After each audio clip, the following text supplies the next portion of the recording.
We welcome our Nigerian viewers and viewers around the world. This is Galaxy TV News. Let's get things started.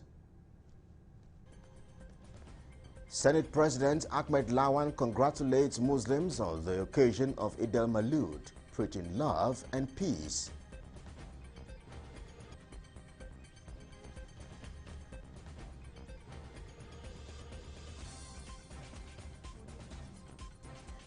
Plus tonight, IMN leader Sheikh Ibrahim El-Zakzaky and wife Zina approach Abuja Federal High Court to challenge seizure of international passports by Department of State Services, DSS. And outside Nigeria, at least 26 people killed in floods in southern India after heavy rains caused rivers to overflow, cutting off towns and villages. Those are top stories. We have details in just a moment.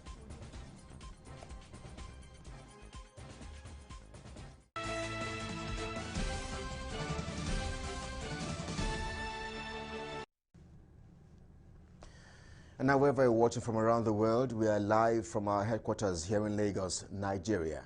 I am Kelly Egiga. On our first story tonight, Senate President Ahmed Lawan has congratulated Muslims on the occasion of the Eid al-Maulud, which commemorates the birth of the Islamic prophet Muhammad. Lawan, in a statement on Monday by his special advisor on media, Ola Awuni, said the occasion should remind Muslims and all people of faith of the virtues of peaceful coexistence, love and tolerance as taught and lived by the Holy Prophet. The Senate President reminded those celebrating to continue to observe the COVID-19 health protocols during and after the celebrations. He also called for prayers and support for law enforcement and security forces. And now to other stories. The Federal High Court sitting in Abuja has ordered the immediate release of the passport of former Governor of Rivers State, Peter Odili, to him.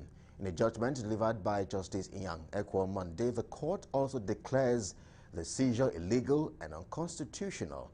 Galaxy's Godfrey Eshemoge completed the report. Peter Odili, former Rivers State Governor for 2 terms, had his passport seized by personnel of the Immigration Service at the Nnamdi Azikiwe International Airport, Abuja, on 20th June this year upon arrival from a trip to the United Kingdom. The grounds for the action was that Mr. Odili was on the EFCC corruption watch list. This therefore prompted illegal action against the Nigerian Immigration Service and its Comptroller General as the former Nigerian governor sought to have his travel papers returned. And in its judgment, the court ordered the immigrations to tender an unreserved apology as well as restrain it from constituting a hindrance to his right of free movement within the country. The court also restrained the service from harassing Mr. Odili, including barring him from future travels out of the country. Justice Ekwo stated that the action of the Immigration Service was in breach of the Immigration Act, as having someone on a watch list does not call for seizure of passports. Ifede Adedipe SAN is the counsel to the complainant. We are very pleased with the judgment. It represents, in our opinion, what the state of the law is. The lawlessness being displayed by government agencies ought to be stopped. And this judgment is a demonstration of the fact that the courts are alive to their responsibilities to help sanitize our society and reorder our movements. In this particular case, it is rather strange, if not downright cynical, that the immigration services will be arguing that someone directed them, not a court judgment, not a court order, not the minister, just a letter, according to them, a letter which was never produced in any event. So we are pleased with the judgment, and we hope that they will do the needful and respect the judgment of the court. Godfrey Eshemoge, Galaxy News, Abuja.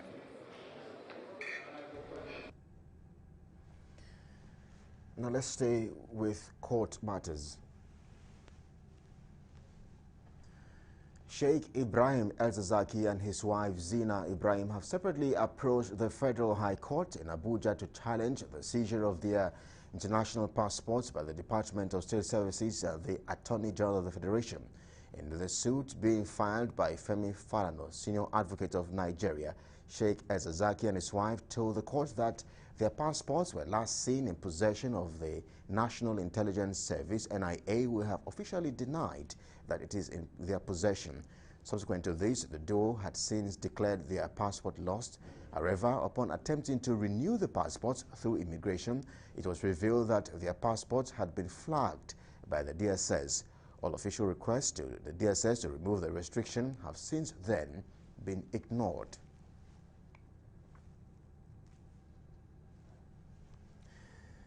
And away from that, let's take you to the Niger Delta region, still on legal matters, as the High Court sitting in Warri Monday adjourned the case involving the former Olubosheri of Warri, Ayemami, the Olu Advisory Council, and the ruling Ginua House of the Warri Kingdom to November 30 for ruling in the application for other parties to join the suit. The case, which came up at the High Court for 4 in Warri, lasted over 2 hours after several arguments before a date was agreed by both parties.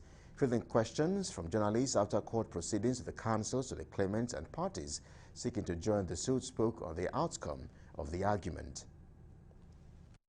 There are 2 sets of defendants seeking to join the suit as it is. You have the Ginua the First Ruling House. Majority of the members of the Ginua the First Ruling House want to join. Then you also have the subsisting Olu Advisory Council, represented by Chief Brown Mene and 3 other chiefs who wish to join the action.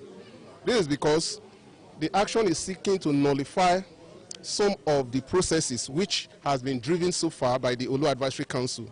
Some group of persons came to join, applied to join as the defendants in the suit.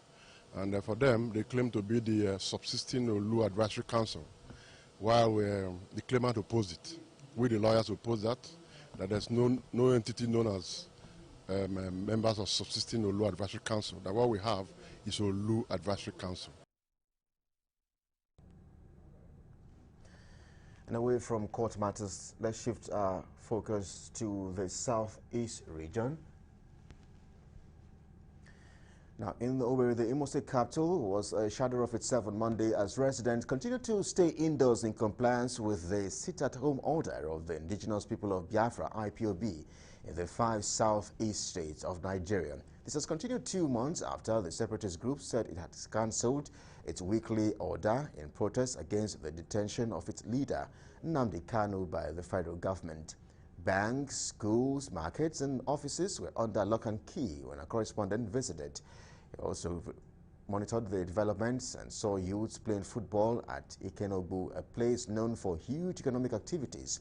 Students of Imo State University also refused to attend lectures as parents and guardians kept their children on wards at home.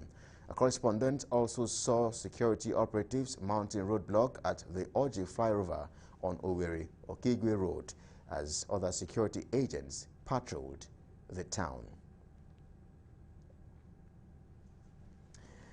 This is Galaxy TV News. Gunmen have attacked a police station in Ebonyi State and have freed detainees. We'll tell you more of that story on the other side. Please stay with us.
Well, good to have you back. This is Galaxy TV News. Now, for more updates and latest news, visit our website at www.galaxytvonline.com or subscribe to our YouTube channel at youtube.com/Galaxy TV Nigeria.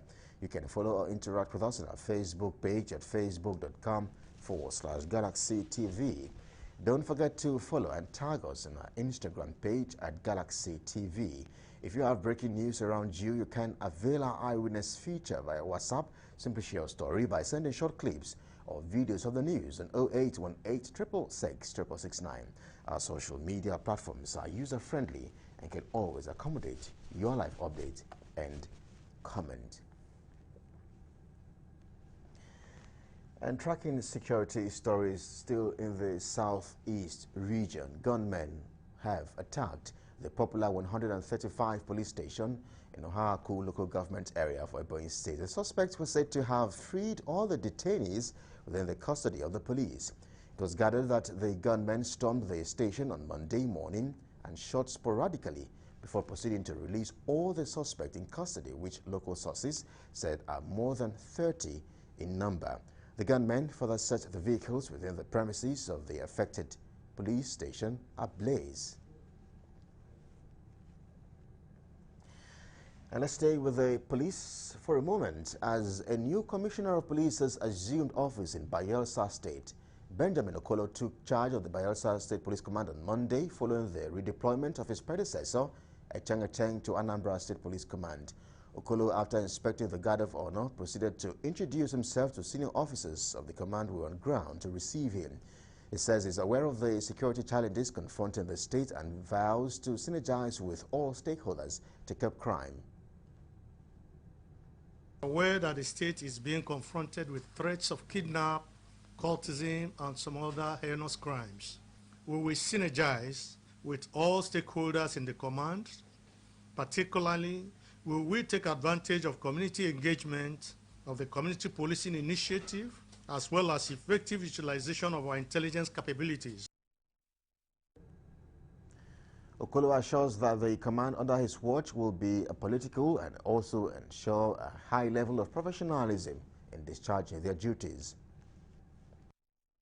Engagement of members of the public, the Inspector General of Police has already deployed monitoring units, experts, to commence enforcement drive that will identify the incorrigible officers involved in this unethical conduct. We will deal with cases of incivility to members of the public, extortion, and all forms of discreditable conduct.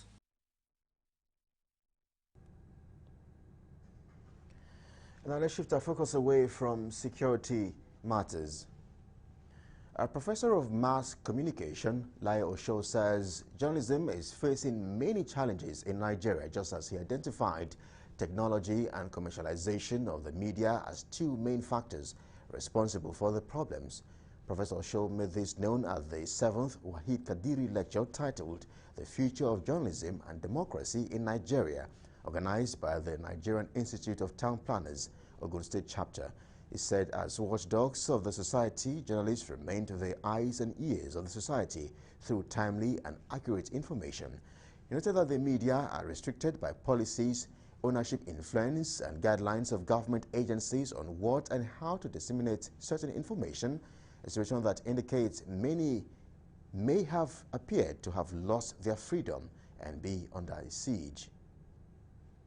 But more importantly to me is that the media should provide the space for pluralism and diversity of views and perspectives.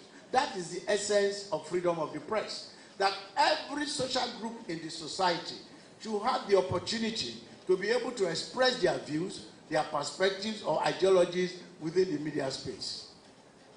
That is the kernel of democracy. When we define democracy as government of the people, for the people, by the people.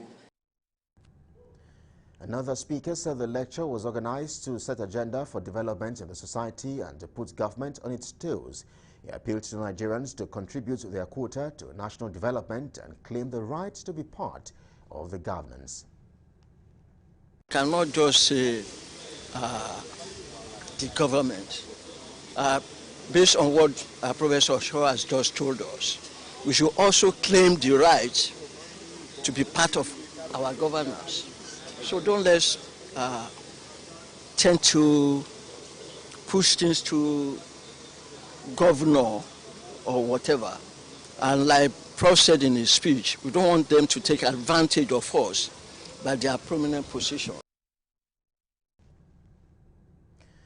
And now to health stories. Nigerians have been urged to preserve their eyes by putting on glasses to prevent radiation and to always visit the hospital for proper medical checkup. This was the view of stakeholders at the awareness campaign to enlighten the public of the importance of eyes and to mark the 2021 International World Sight Day in Kaduna State. For Dr. Jeremiah Dikio, people need to make measures to prevent their sights from being affected by eating good fruits, including carrots, which will help improve their eyes. This is our World Sight Day, and our message, the theme for this year is Love Your Eyes. And our message to the people of Kaduna State is to try as much as possible to prevent our eye from being affected. And how do we do that? We can do that by taking some measures, eating good food that protects our eyes, like carrots. According to Dr. Jeremiah, over 1,000 children from 1 to 16 years with cataract sickness have been treated, and over 2,000 free eyeglasses were offered to some of the children with sight problems from 2017 till date.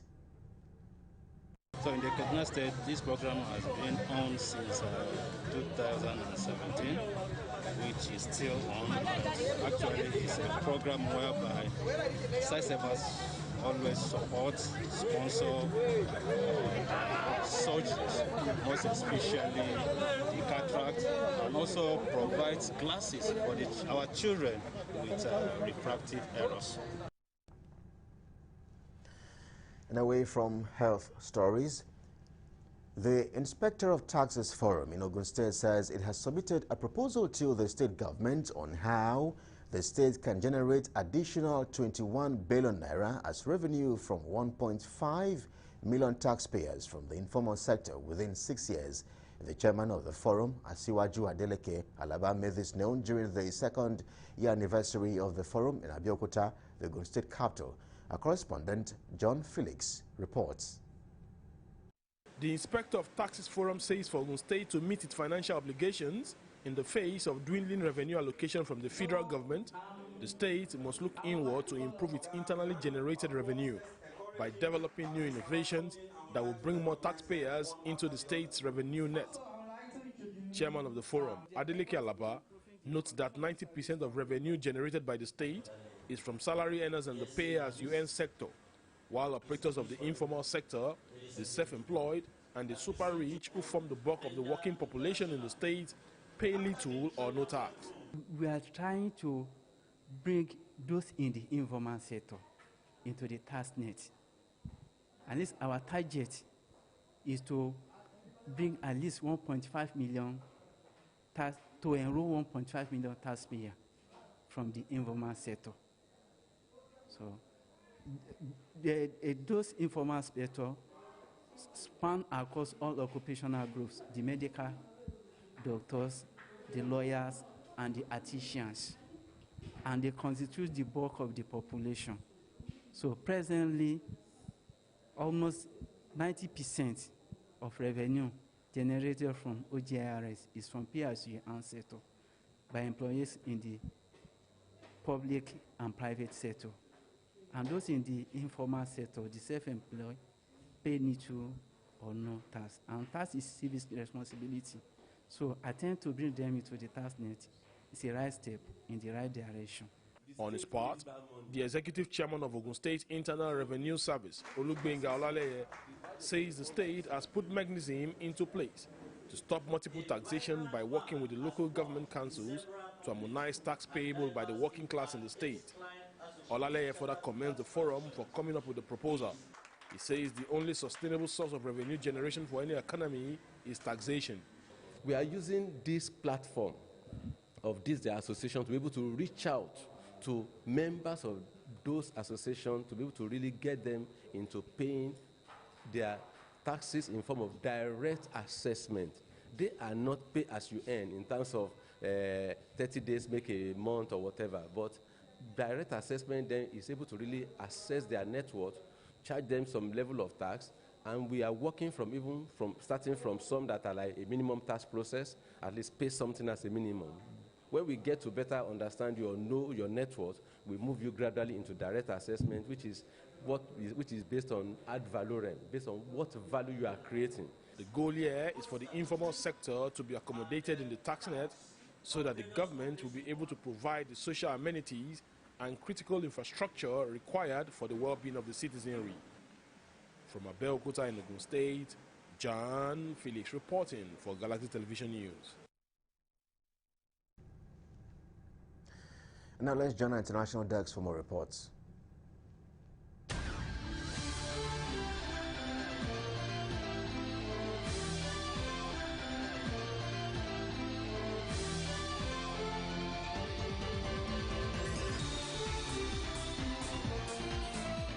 Welcome to our international news. At least 26 people have been killed in floods in southern India after heavy rains caused rivers to overflow, cutting off towns and villages. 5 children are among the dead. There are fears the death toll could rise further as many people are missing. Several houses were washed away and people became trapped in a district of Kottayam in Kerala state. A video for the area showed bus passengers being rescued after the vehicles was inundated with flood water. Kottayam and Idukki are 2 of the worst affected districts in the state. Days of heavy rainfall has also caused deadly landslides. Swollen rivers have washed away bridges connecting many small villages. Military helicopters are being used to fly in supplies and personnel to areas where people are trapped, officials said. Thousands of people have been evacuated and 184 relief camps have been set up across the state where over 8,000 people are being provided food, bedding and clothing. The government has also announced financial aid for those who have lost houses and crops. It has decided to leave the decision of whether various dams in the state should be opened to an expert committee. In 2018, some 400 people died when heavy rains flooded the state. There was controversy over the fact that dams were opened without any warning to people living in low-lying areas. Kerala's Chief Minister Pinarayi Vijayan said that the communities will decide which dams need to be opened. District collectors will be notified hours before opening the dams so that local people have enough time to evacuate, his office said in a statement. Meanwhile, India's meteorological department has predicted heavy, isolated rainfall in the state for up to 4 more days.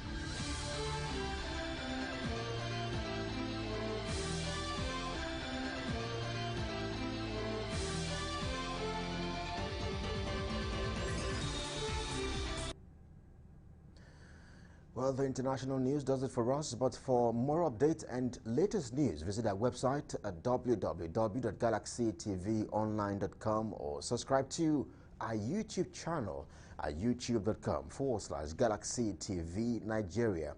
You can follow or interact with us on our Facebook page at facebook.com/GalaxyTV. Don't forget to follow and tag us on our Instagram page at GalaxyTV. If you have breaking news around you, you can avail our eyewitness feature via WhatsApp. Simply share your story by sending short clips or videos of the news on 0818-666-669. Our social media platforms are user-friendly and can always accommodate your live updates and comments. And that's your Galaxy TV News. At this time, on behalf of the production team and everyone here, thank you so much for your company. We urge you to please keep safe. I am Kelly Egiga. Good evening.